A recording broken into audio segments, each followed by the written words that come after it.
Olá, queridos irmãos, bem-vindos à nossa partilha entre irmãos. Nós estamos aqui na comunidade Bom Pastor, em Copacabana, no Rio de Janeiro, e abrimos as portas com muita alegria para receber vocês, para esse tempinho de partilha da palavra, conversa amiga e, quem sabe, um aprendizado para a gente, para a nossa vida, para iluminar um pouquinho mais os nossos passos. Estamos juntos aqui. Se você quiser, se você puder, interage com a gente de alguma maneira, curte, comenta, compartilha. Isso vai fazer a gente poder chegar um pouquinho mais longe com a palavra do Senhor. Laura Beatriz, minha irmã, tudo beleza? Tudo caminhando? Setembro, primavera chegando, mês bonito. Louvado seja Deus, né, Padre Antônio? Louvado seja Deus. Estamos aí, firme e forte. Padre Antônio, 4 anos de podcast Partilha Entre Irmãos. É mesmo? Faremos, né? 3,5. Faremos em fevereiro. É mesmo? É isso, Geraldo? 3 anos e meio. Eu não posso nem imaginar. Laura, como a gente fala, né, Laura? Poxa, Padre Antônio. Não, mas tá certo. Bom, pelo menos eu acho que a gente está tentando falar coisa que preste. Já é uma boa coisa. Irmãos, por favor, respondam a esse comentário do Padre Antônio. Não, eu acho que já é uma boa coisa, né? Mas já entramos em setembro, minha filha, capotando em setembro. Mas setembro tem algo muito especial, né? É lindo, né? Primavera é mês da Bíblia, mês, né? da palavra de Deus. Esse mês aqui no Brasil a gente sabe que é super bem celebrado pelas nossas comunidades, porque é o mês em que a igreja no nosso país nos recorda que a palavra de Deus é prumo para a nossa vida, né? Ela é inspiração da vida do cristão e convida a gente a assumir um compromisso maior com a leitura da Bíblia, né? Seja na nossa oração pessoal, seja, quem sabe, fazendo uma leitura continuada. Um dia desse eu estava conversando com uma pessoa que está agora buscando o Senhor assim com mais decisão. Ela dizia: padre, estou terminando a minha volta ao mundo, estou chegando no finalzinho de Apocalipse, comecei a ler a Bíblia, agora já estou terminando. E eu acho que ela já ia começar logo depois uma outra volta ao mundo, que eu acho que ela ia pegar de volta. Emendado assim? Nossa, começar a ler Gênesis de novo. Mas é óbvio, cada um tem que descobrir qual é a melhor maneira, né, para si próprio, né, para ler a Bíblia, mas o que não dá é não ler. Né? Algumas pessoas, não, mas a Bíblia é muito complicada. Mas se você pegar e começar, você pode não entender, sei lá, 70% do que você lê. Se você entender 30%, já vai funcionar. Esses 30% bem guardados no seu coração, eles vão dar fruto. E à medida que a gente lê, a gente vai também quebrando algumas resistências na gente, na nossa mente, né? A nossa mente começa a funcionar num outro registro, né? Num registro melhor. A gente começa a quebrar algumas resistências, preconceitos mesmo, né? Muito complicado, eu não vou entender. De repente a gente vai percebendo que a gente consegue trazer para a vida da gente a palavra e a gente se sente mais à vontade com ela. O negócio é começar. E como a gente está no mês de setembro, acho que para começar é agora, né? Agora, Padre Antônio, aproveitando isso que o senhor falou, eu acho que é uma bênção começar pelos evangelhos, né? O que o senhor acha? A gente aprende que... por um sentido que é claro, né? Começar a ler a Bíblia talvez seja o caso de começar pelo Novo Testamento. Ao contrário, algumas pessoas pensam, vou começar pela capa. Pelo primeiro livro.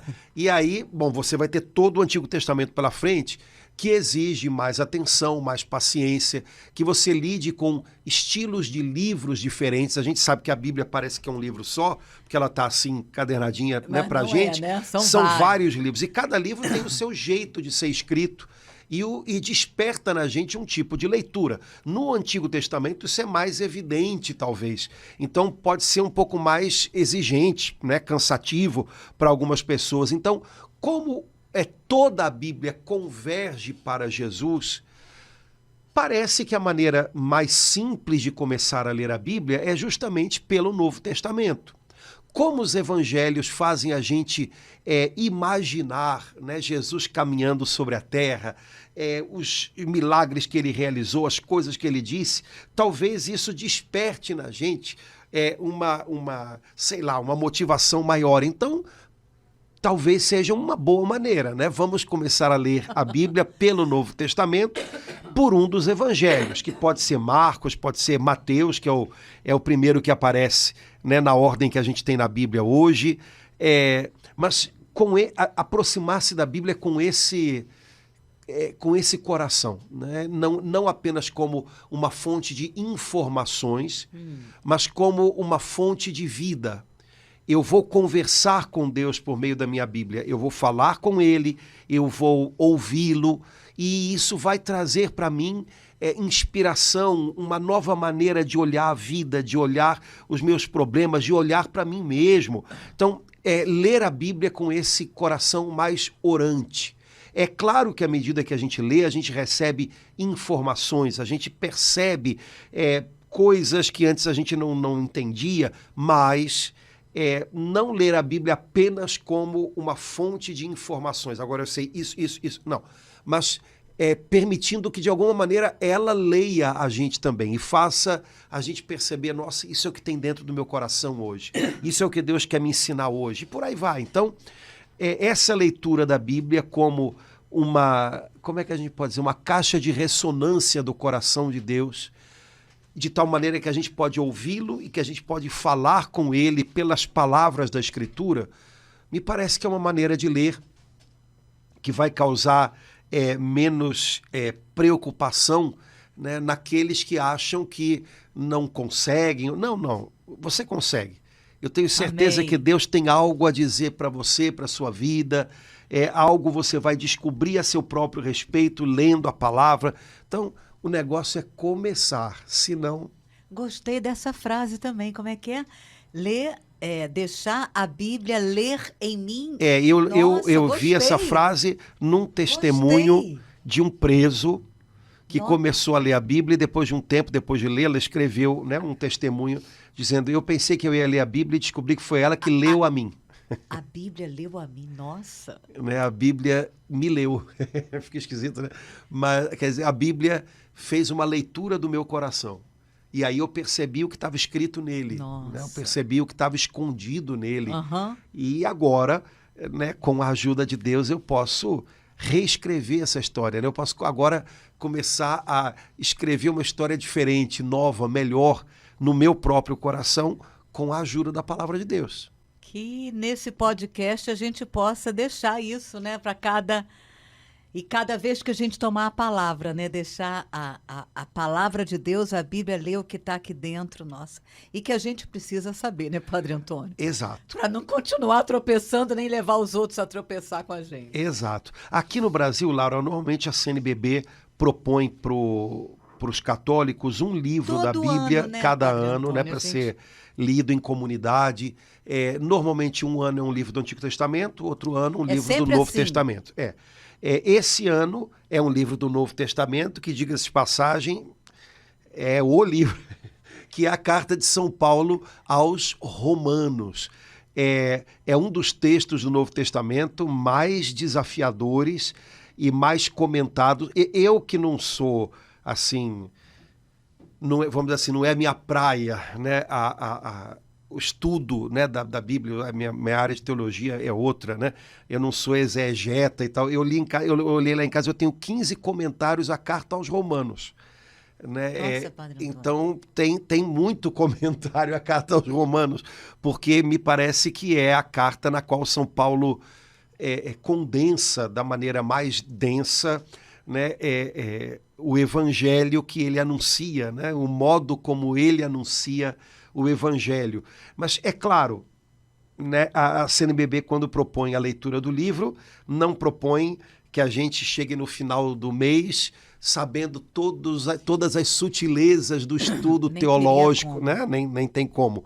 Mas eu creio que foi providencial escolher Romanos por causa da frase do ano, né? Do ano, pois é. Esse ano, ano da esperança, né? O Papa Francisco quis que o jubileu do ano 2025 fosse dedicado ao mistério, à virtude da esperança. Então ele propôs como lema Romanos capítulo 5, versículo 5. Né? A esperança não decepciona, não engana, porque o amor de Deus foi derramado em nossos corações pelo Espírito Santo que nos foi dado. Então, eu acho que calhou bem, né? Talvez até tenham escolhido a carta aos Romanos aproveitando esse versículo, né? Que de fato é muito bonito, tem um monte de coisa legal nele, né? Mas a carta aos Romanos ela é comprida, né? É o texto, como eu falei, talvez mais denso de São Paulo e talvez um dos textos que dá mais pano para manga, né? Porque, inclusive, do ponto de vista de disputas teológicas e tal, é um texto ao qual se recorre para apontar, vamos dizer assim, questões distintas e que deveriam ser tratadas, como é que a gente pode dizer, de maneira equilibrada. Né? Na teologia católica, pelo menos, a gente tem um princípio que diz que a gente deve sempre lembrar que todo enunciado teológico ele deve ser trabalhado de tal maneira que você contemple os pontinhos que aparentemente estão distantes um do outro, mas que estão juntos naquele assunto. A tendência da gente é normalmente contrapor coisas. E na teologia católica normalmente se faz, olha, você tem que lembrar disso, esse ponto é importante, mas você não pode esquecer daquilo. E aí você tem que o tempo inteiro segurar as pontas dessa tensão. Normalmente a cabeça da gente funciona como? Eu lembro de um pontinho, olha, eu não posso esquecer disso. Tá bom, e acaba esquecendo daquilo. Né? Então a gente, ao invés de segurar a atenção, a gente acaba escolhendo um ponto e acaba largando de mão outro. A teologia católica considera que não é uma boa maneira de fazer teologia assim. E por conta disso, normalmente o que a gente considera heresias, né? Elas acabam fazendo isso. Você privilegia demais um elemento e esquece que tem que ser colocado em equilíbrio com ele uma outra afirmação. E que essas afirmações elas têm que ser seguradas juntas, porque a teologia vive dessas tensões, né? Eu lembro de uma coisa, mas não posso esquecer outra. Eu afirmo uma coisa, mas não posso simplesmente abandonar outra. Então, normalmente, quando há heresias, você acaba privilegiando um ponto e acaba largando outro.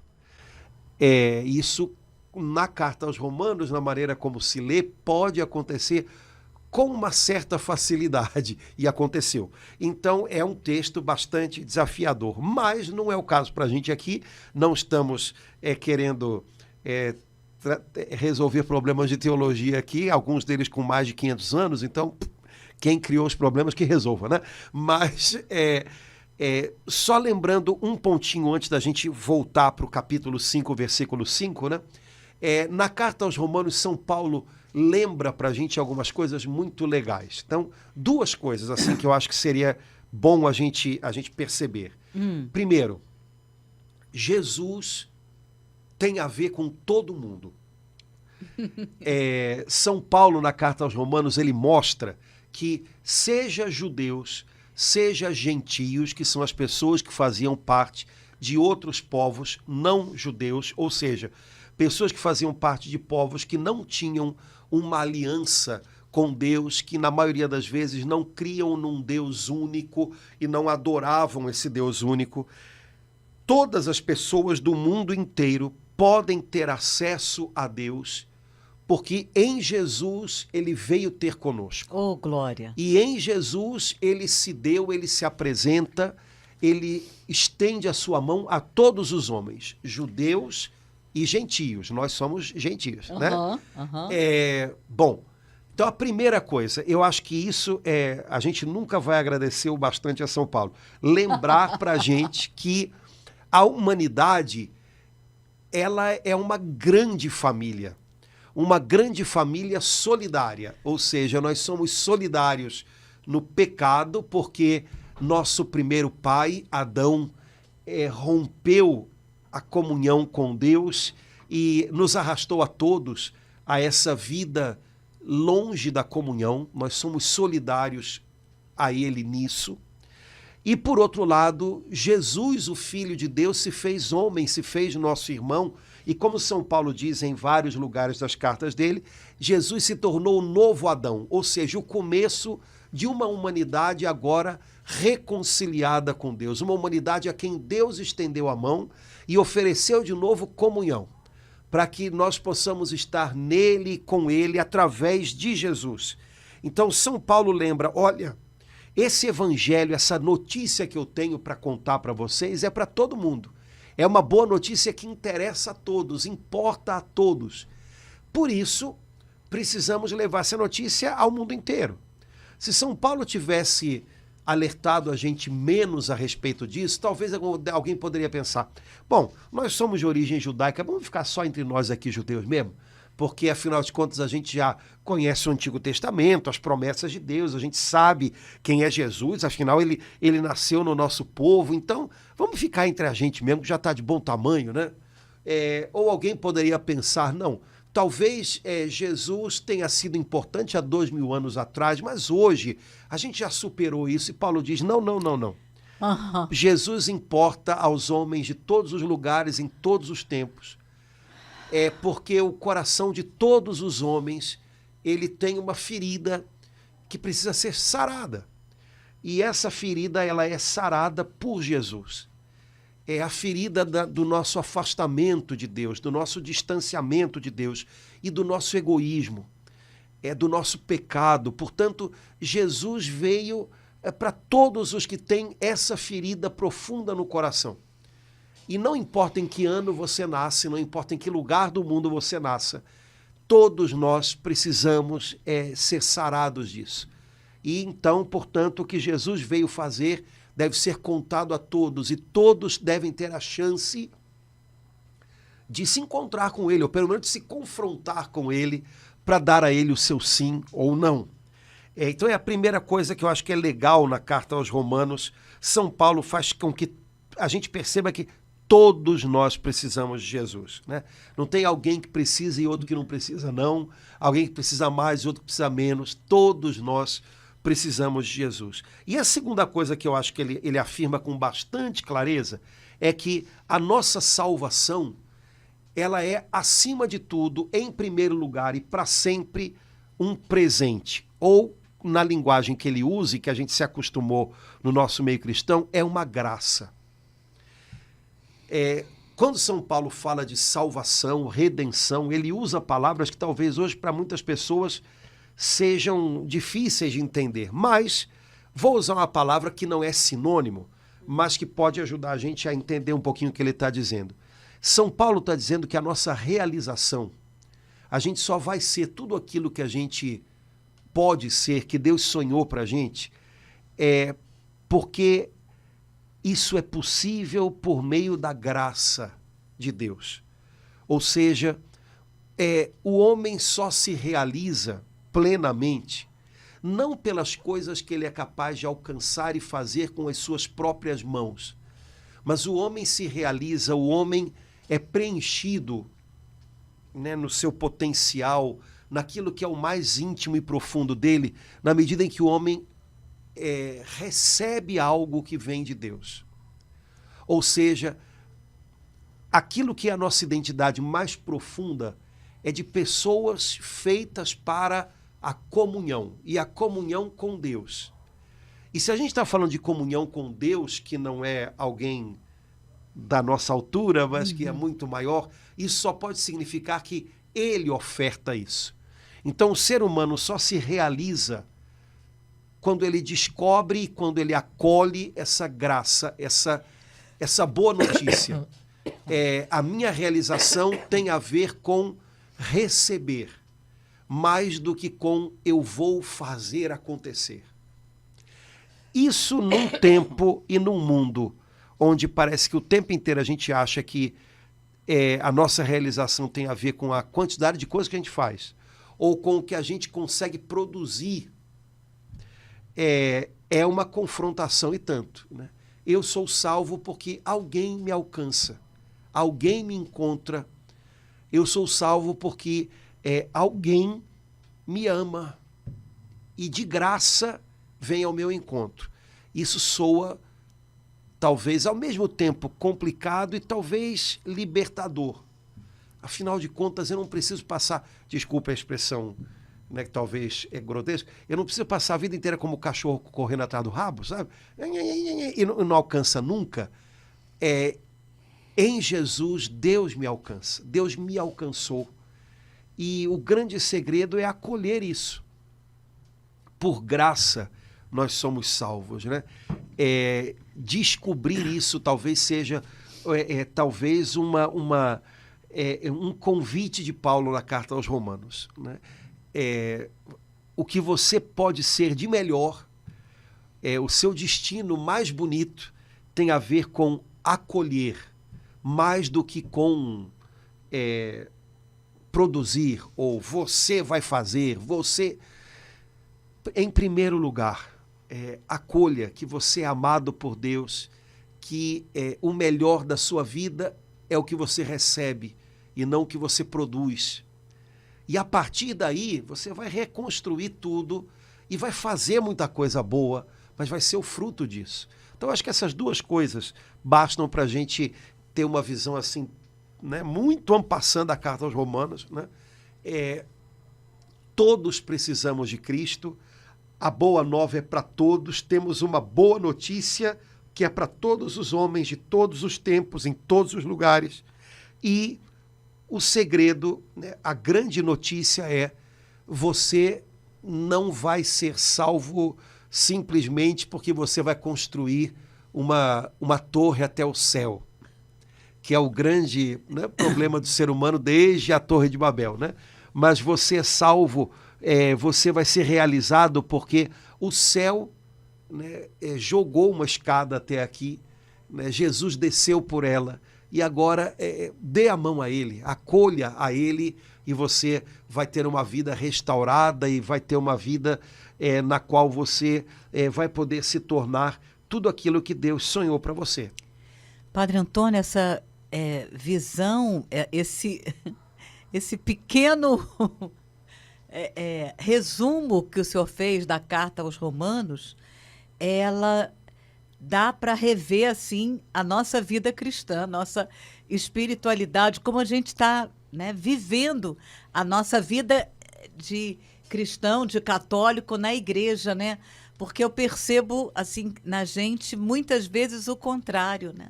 Da gente viver a vida cristã como coisas que têm que ser feitas, e o Senhor vem nos ajudar a entender, né, que um dos pontos principais da carta aos Romanos é receber a salvação que o nosso Salvador deu a mim, ao Senhor, a todos os homens. Isso faz a gente ter uma outra dimensão, né, da vida cristã, né, da vida de igreja. Sim.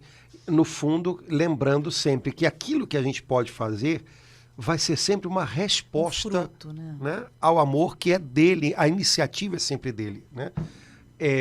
O que eu posso fazer não eu vou fazer para convencer Deus a salvar-me, mas tem que ser o fruto de um organismo vivo. Às vezes a gente confunde um pouco, sem querer, né, Padre Antônio? A gente começa a assumir assim tantas coisas. No fundo, é porque a gente está tentando se salvar da gente mesmo, né? A gente está tentando se salvar de ter que estar em contato com a gente, aí a gente se sobrecarrega de um monte de coisa, né? Uhum. Sobrecarga eu acho que não é uma boa maneira. Eu acho que ser operoso e ser generoso é ótimo. Isso também é fruto, né, do trabalho de Deus na gente. Mas sobrecarga pode ser apenas uma maneira da gente estar fugindo da gente, tentando se salvar da gente mesmo. Uhum. Mas o homem não se salva, ele é salvo. Ou seja, é um presente de Deus, né? E outra coisa, Laura, esse chamado de São Paulo ao...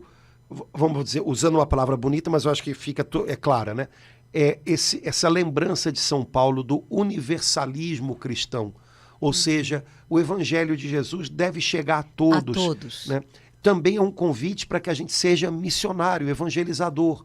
Eu não posso imaginar a igreja como sei lá, um grupinho de pessoas que estão aqui, a gente se tanta cuida, gente, né? Quando, na verdade, a gente tem que se importar com o que está do lado de fora, né?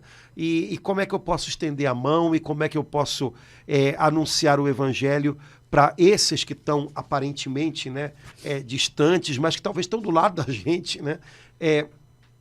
Esse anúncio do evangelho a todos, né, me parece que é constante em Paulo. Quando ele entendeu isso, ele encontrou forças para ir em frente todo o tempo. Ele não se contentou em apenas dizer temos salvação para quem está aqui dentro, tá? Eu preciso anunciar essa salvação. Eu acho Por isso que ele viajou hoje em tanto, dia a gente corre o risco de bater só na tecla do, olha, tem salvação para quem está dentro, tá?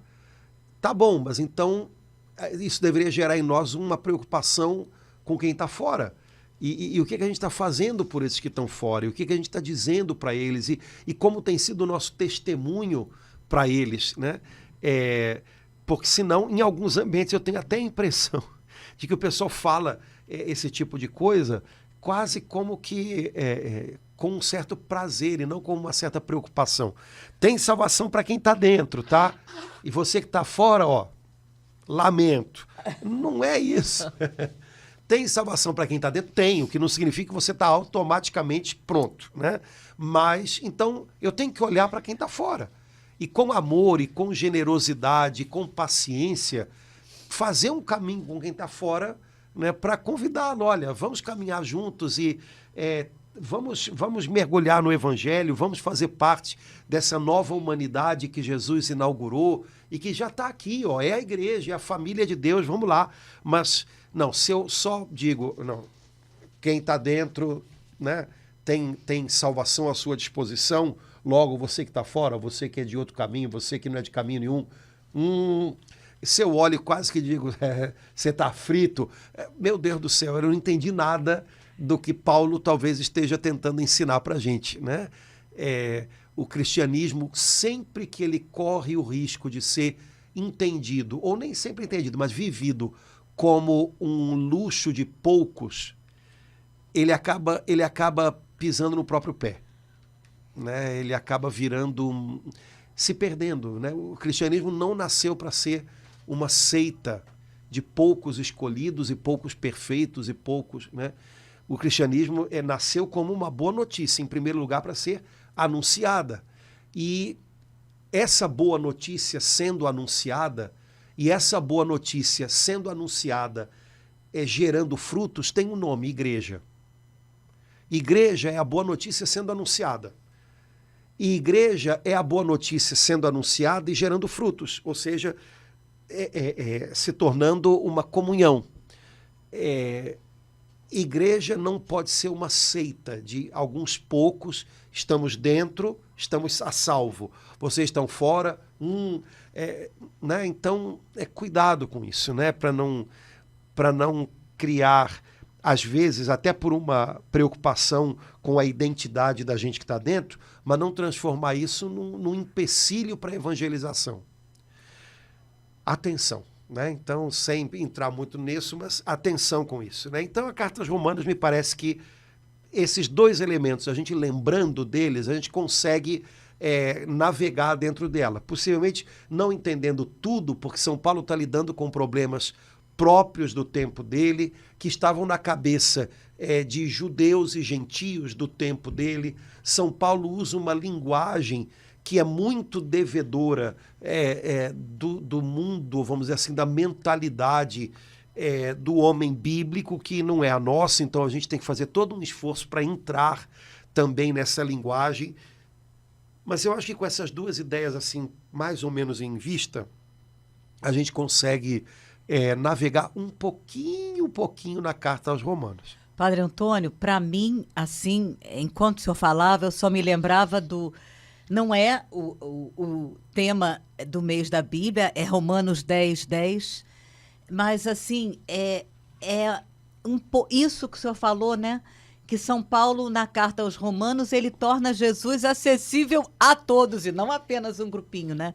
Então, eu amo, assim, a Carta aos Romanos, não tenho o conhecimento que o senhor tenha de uma exegeta, isso não significa que eu não possa ir a ela e amar, mas Romanos 10:10, todo aquele que invocar o nome do Senhor será salvo, é algo assim que dá uma alegria, uma esperança, como São Paulo centraliza, foca em Jesus, no nome, na salvação que Jesus vem nos deu, todo esse pedacinho de Romanos 10, de 9 a 11, é uma graça tão maravilhosa a gente poder cantar, invocar.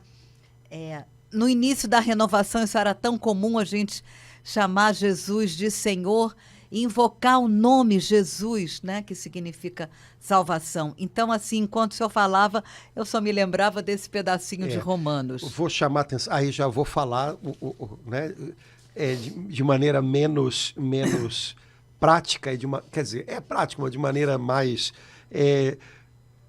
O versículo, né, chave que você lembrou, é crendo de coração que se obtém a justiça e é professando com palavras que se chega à salvação. A frase diz mais do que parece, né? São Paulo está juntando duas coisas que são características da vida cristã, da fé cristã, da proposta cristã ao mundo. Crendo no coração e professando com a boca, com palavras. Ou seja, crendo com o coração significa um engajamento, um compromisso pessoal. Então, eu creio no meu coração. Ou seja, é algo do qual eu estou convencido, não de maneira só intelectual. A Bíblia, quando fala de coração, ela está falando do miolo íntimo, da gente, né? Do centro da gente, do lugar das nossas decisões. Isso é interessante porque tem a ver com vida, escolhas de vida. Então, crendo no coração. Então, um cristão é alguém que faz uma decisão de coração, uma adesão de vida a Jesus. E não fica só aí, né? Exato, esse aqui é o negócio. Então, é crendo de coração, mas também professando com a boca. Tudo que eu falo tem a ver com diálogo. Porque quando eu falo, eu espero que alguém me escute. E quando alguém fala, espera que eu escute. Portanto, o falar tem a ver com algo que é compartilhado, que a gente pode dizer que é público e que é racional. O que não é racional não pode ser compartilhado. Então, eu posso sentir uma dor, normalmente não é uma coisa racional uma dor, né? Eu posso dizer para você que está doendo, eu posso dizer mas você não vai sentir a mesma dor que eu. Eu posso ter um sentimento muito bom, e isso também tem a ver com a vida cristã. Eu estava na igreja hoje, eu cantei uma música, eu senti... Tá bom, só que esse pedaço da sua vivência não dá para você compartilhar no sentido... Você pode contar para a pessoa pode achar lindo. O que dá para compartilhar, principalmente falando com a boca, é aquilo que eu compreendi aqui e você pode compreender aí. Então, a vida cristã, a fé cristã tem a ver com esse elemento. É algo que pode ser dividido. Dividido por quê? Porque pode ser compreendido aqui e também pode ser falado aí. Eu posso dividir isso com você. Eu posso transmitir isso a você. E nós dois podemos começar a crer na mesma coisa. Isso que a gente está falando pode parecer óbvio ou não tão óbvio, mas faz a gente perceber que o cristianismo tem algumas características que se distanciam muito da maneira como as pessoas imaginam religião hoje em dia. A maioria das pessoas faz uma ideia de que tá bom, o crer com o coração tá. E elas imaginam o quê? Eu vou criar dentro de mim uma fé, uma ideia de Deus. Eu vou criar dentro de mim uma experiência com Deus que é toda aqui dentro. Tá, só que se for uma coisa que não pode ser proclamada, professada com a boca, que não pode ser compartilhada, que não pode ser transmitida, que não pode fazer com que duas pessoas creiam agora na mesma pessoa, na mesma coisa, isso não é cristianismo. O cristianismo não é uma experiência individualista, é uma experiência pessoal. Ou seja, eu tenho que me envolver com Jesus, mas não é uma experiência individualista. Não é só sentimento. Eu estou aqui porque eu me sinto bem aqui. Danou-se, eu nunca mais não vamos conseguir conversar além disso. E aí, se eu não me sinto bem aqui hoje, eu não estou aqui. E eu também não vou poder dizer nada. Tá bom, se você não se sente bem, eu vou fazer o quê? Se o critério é o sentimento, não vai rolar, né? Esse cristianismo não vai poder ser compartilhado, não vai ser anunciado. Cristãos cujo critério é o sentimento não vão ser evangelizadores. E um cristão que não é evangelizador, ele tá falhando num elemento que é distintivo do ser cristão. Então, um cristão que vive só do que ele sente, ou que imagina que o cristianismo é o que ele criou aqui dentro dele, meio que um recorte e cola de algumas coisas, mas que é só dele. Não, eu sou cristão do meu jeito, eu sou católico do meu jeito. Ele não entendeu ainda a coisa, né? Crendo no coração, mas professando, proclamando com a boca, com as palavras. O que Jesus nos trouxe, eu posso dividir com o outro. E nós dois podemos crer em algo que não é individual. Nós dois podemos crer naquilo que ele trouxe para nós. E que a igreja, ao longo dos tempos, transmite. E que a gente compartilha agora. Então, a minha fé católica, eu sei que é a mesma que a sua, porque eu sei que você tem a fé da igreja. Uhum. Se eu tivesse só crendo no coração e você crendo no... Eu não sei o que... A gente está compartilhando o quê? Eu não faço a menor ideia. Uhum. Então, porque eu sei que você crê no que a igreja crê, no que a igreja te deu, porque você sabe que eu creio naquilo que a igreja me deu, nós compartilhamos, né, uma mesma fé. Amém. Que não é só o que tem aqui dentro, que não é só, mas que é muito maior. Sinto, o que Jesus confiou à igreja e a igreja trouxe até a gente e que a gente agora quer compartilhar com o irmão lá. Se não, Lara, a gente estava aqui o tempo inteiro só, que maravilha, Só que qual é o problema disso? Se você vive disso, não dá para conversar. E a gente vive num mundo que precisa de conversa, né? Compartilhar, caminhar junto, crescer junto, aprender um com o outro junto, né? Porque apesar de crer naquilo que a igreja crê, e você também, eu não dou conta sozinho de abarcar tudo. Então você vê coisas que eu talvez não tinha notado. Ok, mas é a mesma fé. E nós dois temos o compromisso de não nos afastar disso. Uhum. Se em algum momento falharmos, os dois estamos dispostos a abrir mão de alguma coisa que é individual demais e que a gente talvez imaginasse, mas que a gente de repente percebe porque alguém nos adverte, olha, não é assim que a igreja crê, porque a igreja crê assim, eu não tinha compreendido, eu vou dar um passo para trás e eu sei que você também. Porque a igreja é quem nos transmite o que vem de Cristo, né? E não é só o meu coração, e não é só eu e a minha Bíblia, né? Eu e minha Bíblia, meu quarto, e o que eu sinto. Isso não é isso aqui. Não é o que a Bíblia diz, né? Não basta repetir algumas frases do que a Bíblia diz para ser bíblico. Você tem que entrar no modo de pensamento que a Bíblia te imprime, né? E aqui, quando se fala, crendo no coração e proclamando com a boca. São Paulo não está só dizendo que você tem que crer no coração e dizer aquilo que você crê porque achou, ou porque sentiu, ou porque imaginou, mas porque você recebeu. Alguém falou com a boca para você. Alguém anunciou para você. Então, aquilo, como ele diz na primeira carta aos Coríntios, né? Aquilo que eu recebi é o que eu transmito. Então, nenhum de nós é um elo separado. A gente é um elo de algo muito maior, né? Que veio até a gente e que tem que continuar além da gente. Isso tudo para bater, né, nesse sentimentalismo, ou seja, sentimento tem que ter, porque tem a ver com o coração. Sentimentalismo é tomar como último critério o sentimento. E isso é muito ruim, né, porque o sentimento não pode ser o último critério, né? A gente tem critérios e, sem dúvida nenhuma, o sentimento não deve ser o último ou o primeiro, o principal deles. Então, essa frase que você colocou aqui, não da maneira como você estava colocando isso, mas ela me chama a atenção porque eu acho que ela bate num ponto que hoje torna a vida da gente muito complicada se a gente ficar só com crendo no coração. Aí a pessoa faz um recorte, cola, que você, mas aquilo dali não, mas é o cristianismo dela. No cristianismo dela, Jesus não é o mais importante, então não é cristianismo, filho. Então não é o evangelho, não é a boa notícia. Entendeu? Enfim, isso fica só como um toquezinho de alerta, né?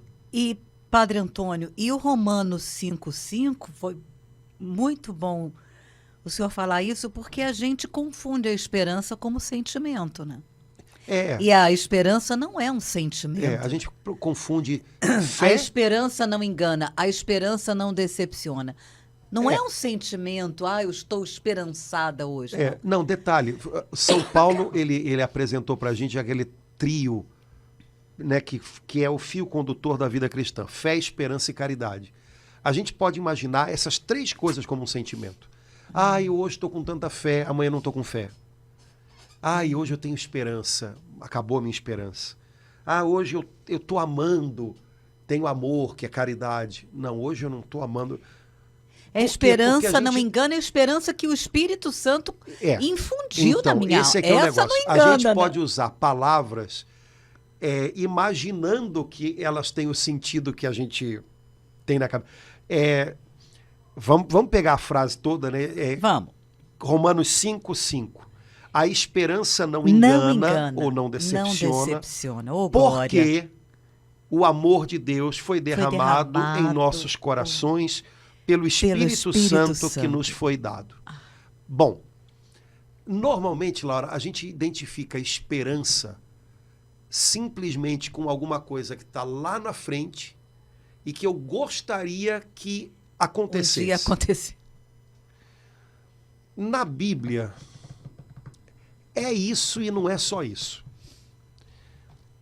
Esperança é alguma coisa que tem a ver com algo que está lá na frente, mas que de alguma maneira já está aqui. Uhum. Certo?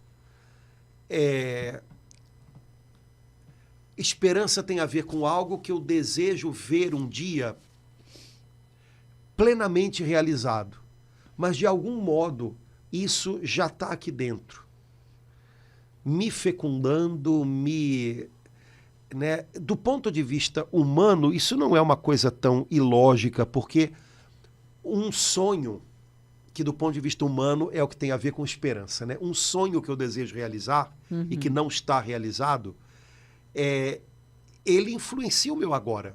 Dependendo do que eu sonho, eu vou viver dessa ou daquela maneira. Eu vou guardar dinheiro para realizar aquele sonho, ou eu vou comprar isso ou aquilo para tentar realizar aquele sonho no futuro e tal. Então, o que eu tenho, do ponto de vista humano, dentro de mim, como um projeto, ou seja, algo que está lá na frente,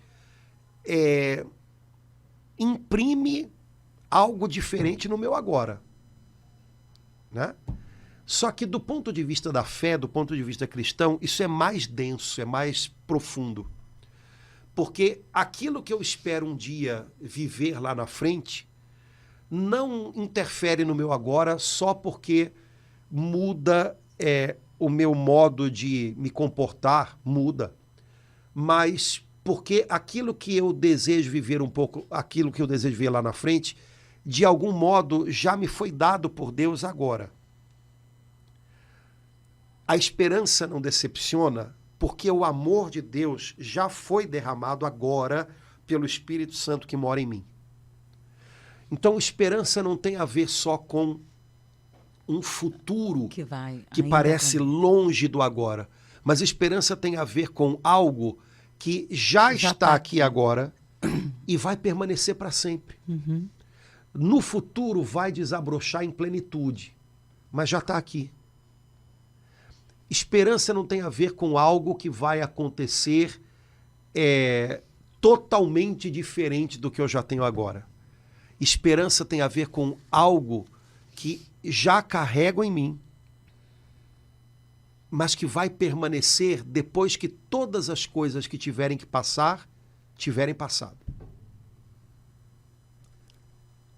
Então, por isso a esperança não decepciona. Porque o amor de Deus já foi derramado no nosso coração pelo Espírito Santo que nos foi dado. Dor vai passar, doença vai passar, solidão vai passar, incompreensão vai passar.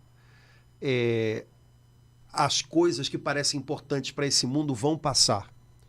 Mas o amor que Deus derramou aqui dentro, pelo Espírito Santo, isso vai permanecer para sempre. Hoje, às vezes, é apenas a força que me faz levantar da cama para não desistir de viver. Mas um dia esse amor vai transbordar e eu vou ver a Deus que eu amo face a face. E eu vou ter uma comunhão nova e eterna com o Senhor e com aqueles que Ele me deu. Uma comunhão nova, uma comunhão inquebrantável, uma comunhão perfeita que eu não tenho hoje, mas que um dia vai ser perfeita.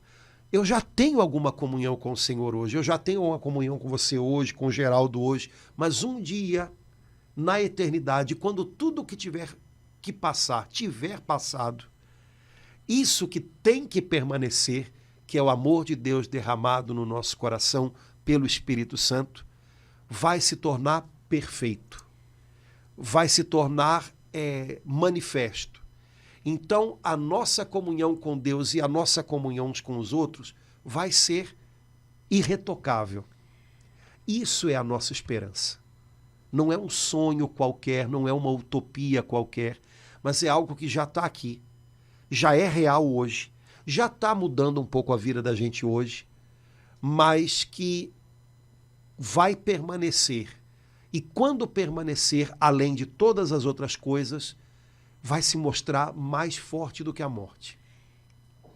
E aí a gente, pelo menos como eu entendo, Padre Antônio, as decepções, os desapontamentos, né? A esperança não decepciona, as decepções e os enganos não me paralisam, me fazem sofrer, porque a esperança não engana,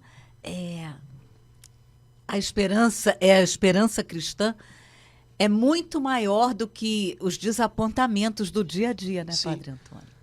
A esperança que eu tenho de um dia ver em plenitude se realizando. O que eu não estou vendo agora. O que eu não estou vendo agora, mas que eu carrego já aqui dentro.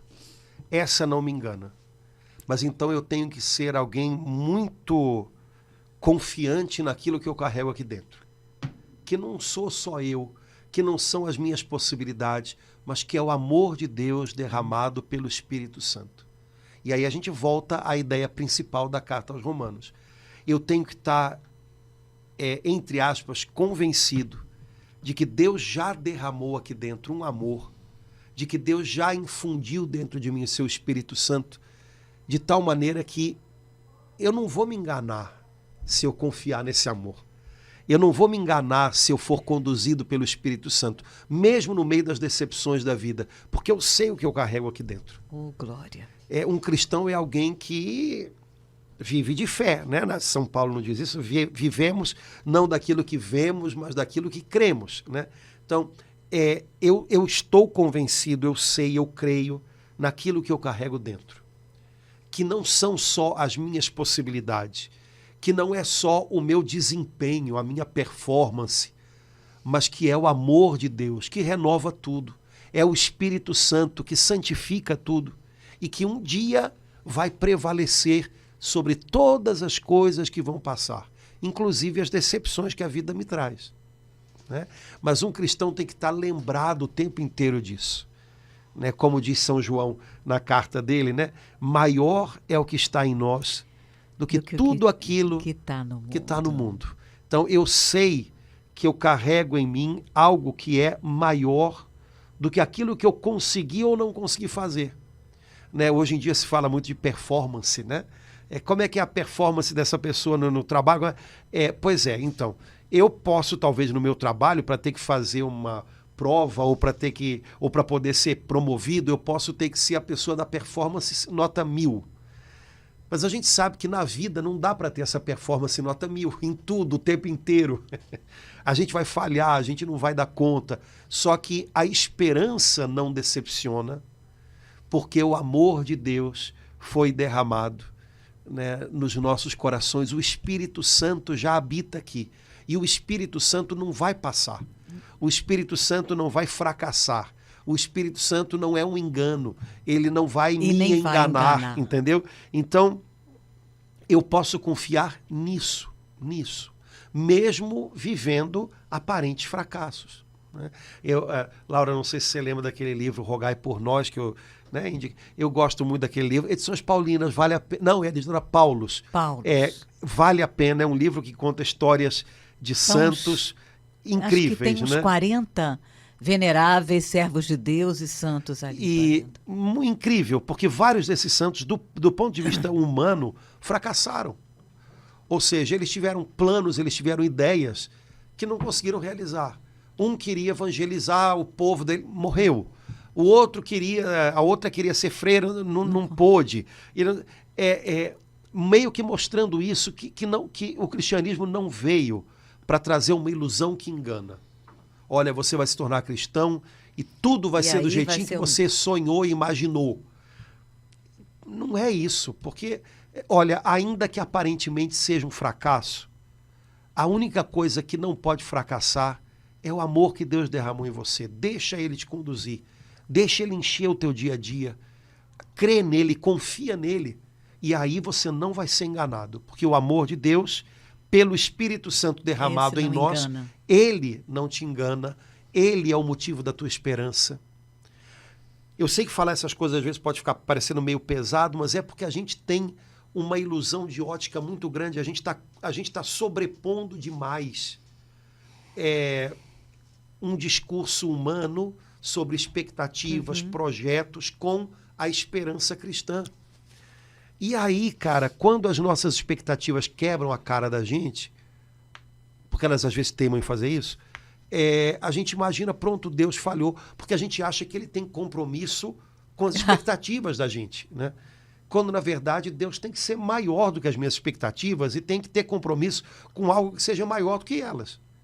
Porque as minhas expectativas fazem parte de um mundo que está passando. E o que for preciso passar, tem que passar. Mas quando passar, vai ter algo que permanece. E isso que permanece não engana.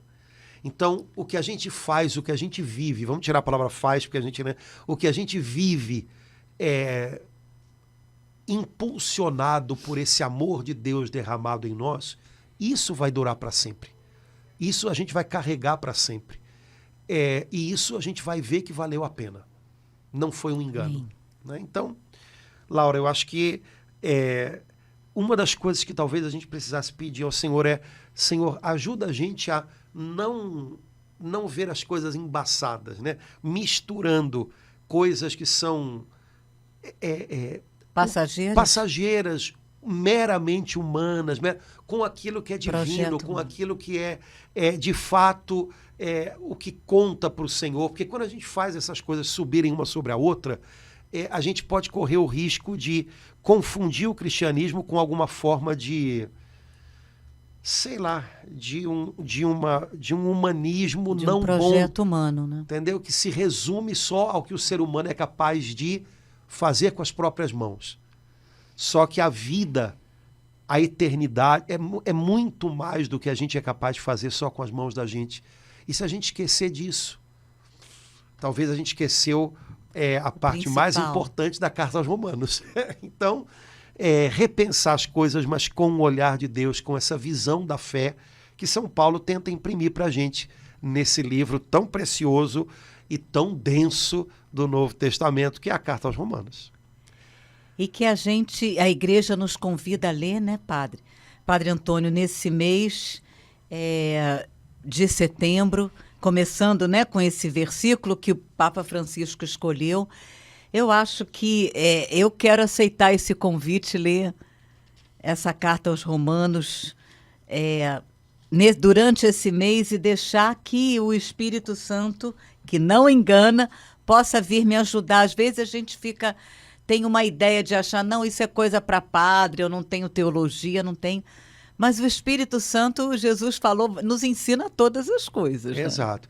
E a gente, com o coração aberto, de aprendiz... Coração de aprendiz. A gente se aproxima da palavra e, de repente, a gente é surpreendido por ela, porque a gente começa a perceber o quanto ela é capaz de ir fundo, né? E como diz Paulo também, né? Ela passa ali separando, né, a medula dos ossos, aquele pedacinho lá dentro que só Deus alcança, né? Então, que a gente possa, durante esse mês de setembro, viver essa experiência de ser lido e ensinado pela Bíblia, que ela leia o coração da gente, leia o coração da que ela gente. nos faça entender um pouco melhor o nosso próprio coração, mas que ela também nos ensine essa vida nova que Jesus trouxe para nós. Ele é o novo Adão, portanto, ele é o começo de uma humanidade que vai sendo restaurada. Nele já é nova e em nós está sendo restaurada. Pois então, que a gente possa aprender com ele a viver essa vida nova que ele trouxe para a gente.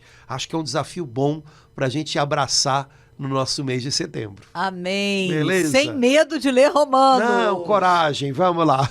Gente, espero que a gente não tenha complicado demais o meio de campo, mas vamos em frente, sem desânimo, com coragem, mergulhando na palavra de Deus, que é lâmpada para iluminar os nossos passos, confiando no Senhor. A esperança não engana. Vamos em frente. Um abração. Até logo, Laura. Tchau, tchau, gente. Tchau, padre. Tchau, irmãos.